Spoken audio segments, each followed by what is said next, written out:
Día 4 de junio. La sierva de Dios, Francisca María del Niño Jesús. Nació esta sierva de Dios en la ciudad de Santa Fe, en la República de Bogotá, el día 9 de julio de 1665, siendo hija legítima del caballero de Santiago, don Fernando Leonel de Caicedo, y de su mujer, doña Francisca Floriano Maldonado, ambos esposos de noble origen. La bautizaron el mismo día de su nacimiento, poniéndole por nombre Francisca. Desde su más tierna edad la escogió Dios para sí, ya que desde los 6 años sentía dentro de su alma el llamamiento divino al estado religioso, teniendo gran placer en el retiro y soledad, ensayándose en ejercicios de humildad, dándola en rostro los juegos infantiles. La casa de sus padres, como una de las más principales de la ciudad, era frecuentada de las visitas de muchas personas de todos los estados sociales. Pero la inocente niña, no agradándole aquel bullicio, se ingeniaba para ocultarse y vivir retirada. En tan temprana edad, amó la penitencia y mortificaba su inocente carne con disciplinas u ortigas. Era amante de los pobres, dándoles más de una vez lo que a ella le daban para su sustento. No descuidó de buscar para ser dirigida un padre espiritual, el cual con sus atinados consejos y las ansias de perfeccionarse que sentía en su corazón, adelantó mucho en la virtud. Comulgaba, siguiendo las instrucciones de su director. Con gran frecuencia, aunque estos actos piadosos le eran motivos de sufrimientos por parte de sus émulos. Por esta época entró religiosa una hermana suya, y la que tan buena disposición mostraba antes para ser monja, como por encanto, lo desvaneció por completo. Poco después murió su madre, y en su orfandad se consagró a la Santísima Virgen, pidiéndola que fuere su madre, prometiéndole rezar todos los días el oficio parvo, lo que religiosamente cumplió. Muerta su madre, quiso su padre entrar la monja a la fuerza, mas ella se resistió a tal pretensión por no sentirse con fuerzas y por sus pocos años. Esta oposición fue el principio de muchos sufrimientos que soportó con toda heroicidad. Como no la llama la atención el estado religioso, la aconsejan que procure más el aliño de su persona, y cuadrándola bien este consejo, se dio por entero a las galas y parlerías mundanales, aunque, como ella después aseguró, nunca en estas vanidades ofendió a Dios gravemente. Sufrió grave enfermedad que la puso a las puertas de la muerte, pero ni aun esto le sirvió de aviso para apartarse de sus vanidades, aunque tampoco dejó por completo de someterse a su director espiritual. Con motivo de oír un sermón sobre Santa María Magdalena, le fue tan eficaz para su alma que ella misma confiesa se espantaba de la mutación que sintió en su interior.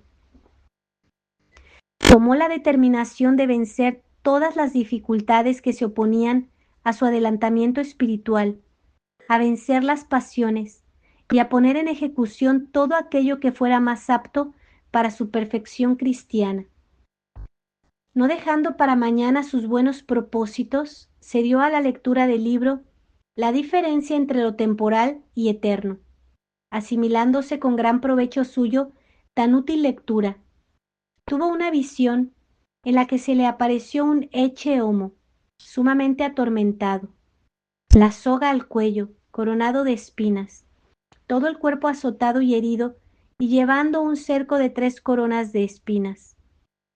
Atemorizaba con tan sangrienta visión, se la comunicó a su director espiritual, el cual, por los efectos que produjo en su alma, la testificó era de Dios.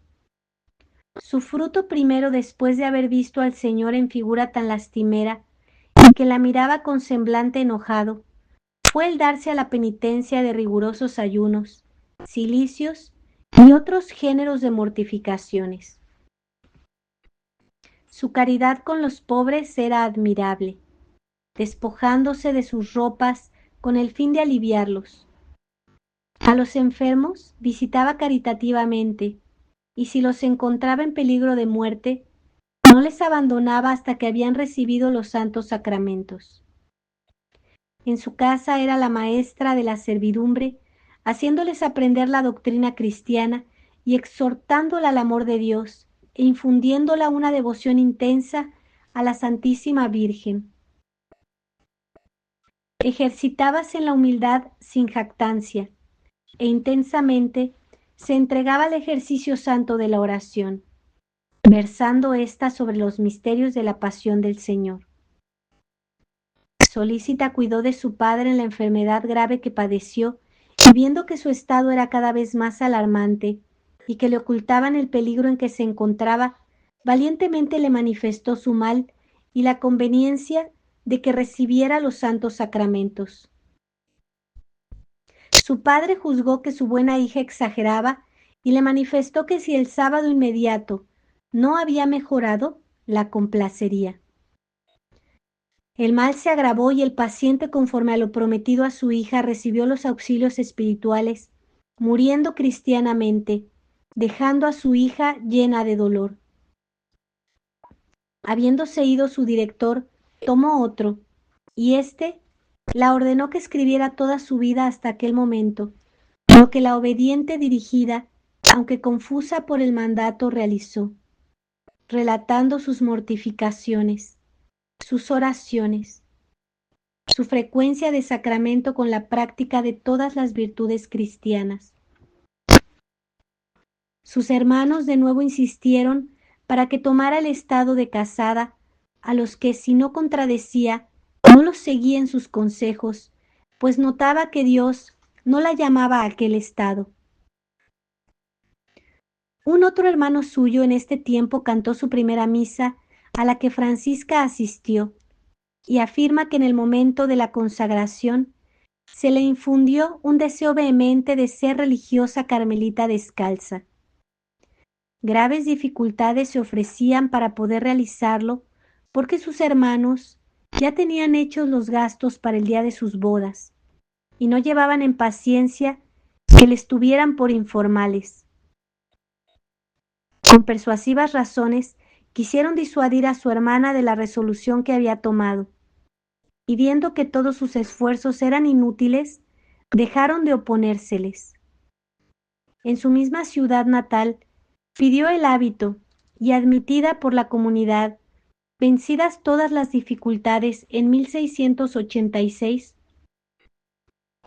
el 21 de mayo, cuando contaba 26 años de edad, fue recibida vistiendo el hábito el 2 de julio del mismo año, llamándose Francisca María del Niño Jesús. A pasos agigantados, comenzó a caminar en su nuevo estado, pero Dios, como a alma escogida, quiso probarla con desamparos y sequedades y regalarla con las aguas salobres de la tribulación. Durante su noviciado tuvo una revelación de que se descalzara, o sea que usara las alpargatas que las carmelitas descalzas usan. Ignorando el motivo en aquella comunidad, las religiosas usaban calzado, y la fervorosa novicia, al recibir el aviso, se lo comunica a su maestra de novicias, y ésta, que estaba animada de buen espíritu, aceptó el aviso de su novicia, y si al principio hubo pequeña contrariedad, todas las religiosas se uniformaron no solo en la comunidad, sino en la observancia de toda la orden. Pasado el año de noviciado, despreciando todo aquello que pudiera cautivar su voluntad, avesada a la frecuente mortificación con la que maceraba su cuerpo y acostumbraba a la continua obediencia y negación del amor propio, hizo su profesión religiosa el 4 de julio de 1687, tomando el velo con toda solemnidad al día siguiente. Ya profesa, quiso que su vida, en la que tenía más obligación de amar a Dios, no fuera de virgen, sino de ángel, pues se había hecho esposa del Señor de los ángeles. Faltando una vez agua, le mandó la maestra pidiera al Señor la socorriera en aquella necesidad, y obediente y sumisa, se puso en oración, e inmediatamente el cielo vino en su socorro. Diéronle el oficio de enfermera, en el que su caridad se ejercitó con actos heroicos, y más tarde le dieron el oficio de provisora, resplandeciendo en él su solicitud para que a la comunidad nada de lo necesario le faltara. Y cuando Dios quería probarla para que sintieran los efectos de la santa pobreza, la diligente provisora acudía a la oración quedando la comunidad socorrida. 31 años de edad contaba y 4 de profesa, cuando fue elegida para el cargo de priora con todos los votos de las monjas. Anonadada y repugnándolo, admitió el oficio una vez que llegaron las dispensas que el caso requería. A imitación de nuestra Santa Madre Teresa de Jesús, puso las llaves del monasterio en las manos de una imagen de talla de Nuestra Señora de los Dolores, con el fin de que la Divina Señora ejerciera el oficio de priora.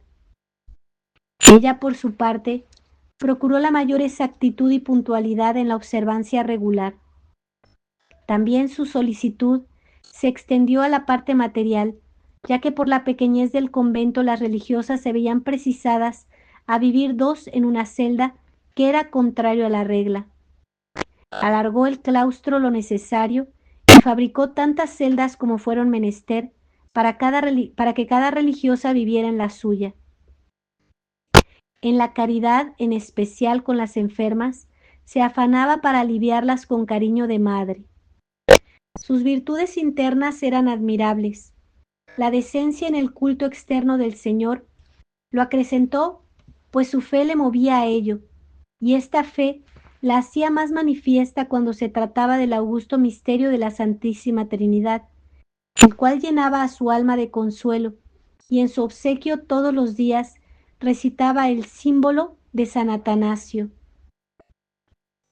El misterio del nacimiento de Jesucristo celebraba con júbilo, y por la especial devoción que le profesaba, quiso llamarse en la Orden Francisca María del Niño Jesús. El augusto sacramento del altar era todo su encanto, y en aquel entonces sus confesores le permitían comulgar todos los días, para cuyo acto se preparaba con repetidos actos de amor, humildad y oración. Al santo sacrificio de la misa asistían con singular devoción y recogimiento, y cuando rezaba el oficio divino, admiraba la reverencia y atención con que pronunciaba los salmos e himnos, oraciones y lecciones, siendo su puntualidad para estos actos tan fervorosa como edificante. Todas las virtudes, tanto teologales como cardinales y morales, tenían asiento en su corazón, y en las prácticas de las mismas encontraba su adelantamiento espiritual. La devoción a la Santísima Virgen la arrebataba, saludando a todas las imágenes que de la celestial Señora veía con amor de hija, dedicándola a piadosas jaculatorias.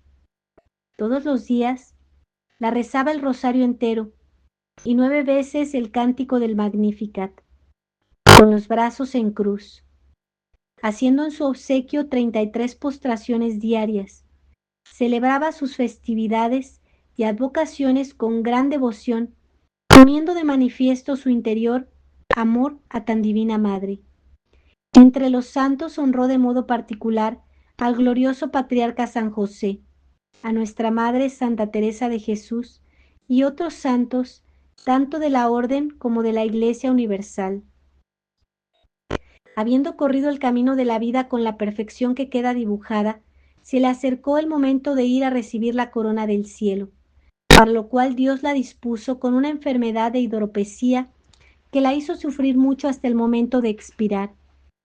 Llamado el facultativo, inmediatamente reconoció su virulencia y ordenó que su pobre lecho de penitencia fuera cambiado por otro más cómodo, donde la enferma pudiera sobrellevar mejor su enfermedad. Esta seguía su curso a pesar de los remedios recetados, y aunque todos los días recibía la Sagrada Comunión, determinaron la recibiera como viático. La enferma, agradecida a Dios por tan gran beneficio, y considerándose incapaz por sí misma de preparar digna morada a tan soberano huésped, invocaba a los santos para que ellos la ayudasen a suplir con sus virtudes y méritos todo lo que ella consideraba que le faltaba. Recibido el Santísimo Sacramento, se llenó su corazón de júbilo al considerarse en posesión de tan gran bien. Pasados pocos días, viéndose morir, pidió que le administraran la Santa Extrema Unción, y antes de recibirla con humildes palabras pidió a las monjas le perdonaran los malos ejemplos que les había dado y las molestias que siendo priora les había causado. Se estacionó la enfermedad hasta el 3 de junio, festividad de la Santísima Trinidad, y cuando las religiosas estaban en el coro rezando las horas de la mañana, fueron avisadas de que se moría, y saliendo algunas y continuando otras en el coro, al recitar el símbolo de San Atanasio, se desprendió aquella alma dichosa de las ligaduras del cuerpo para recibir el galardón eterno en el cielo. 43 años contaba de edad y 17 de perfecta carmelita descalza. Sierva de Dios, Francisca María del Niño Jesús, rogad por nosotros. Sierva de Dios, Francisca María del Niño Jesús, rogad por nosotros. Sierva de Dios, Francisca María del Niño Jesús, rogad por nosotros. Ave María Purísima, sin pecado original concebida. Por la señal de la Santa Cruz de nuestros enemigos, líbranos, Señor Dios nuestro. En el nombre del Padre, y del Hijo, y del Espíritu Santo. Amén.